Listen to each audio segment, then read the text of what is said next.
መቼም ንፀጉርና ዘሰማማዕ ፓሌስትራ ንምርካብ ኣዝዩ ኣሸጋሪ እዩ።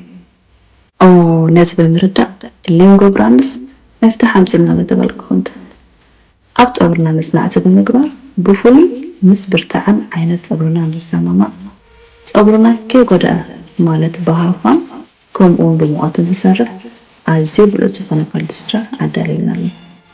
መዓስ እዚ ጥራሕ ሊንጎ ብራንድስ ኣብ ብሉፅነት ስለዝኣምን ናይ 3 ዓመት ውሕስነት ማለት ከራሲ እውን ኣለዎ። ነዚ ክትዕዘዙ ምስ ትደልዩ ብዌብሳይት ኣብ ኣርቤስ ኦንላይን ወይ እውን ኣብ ድኳን ኣርቤስ ሄልበርሱን ከምኡውን ናይ ሓበሻ ድኳናት ክትረኽቡ ትኽእሉ ኢኹም። ብብዝሒ ክተከፋፍሉ ምስ ትደልዩ ብኢሜል ኣድረስ ከምኡውን ቁፅሪ ቴሌፎን ኣብ ታሕቲ ተጣቂሱ ዘሎ ክትረኽቡና ትኽእሉ ኢኹም።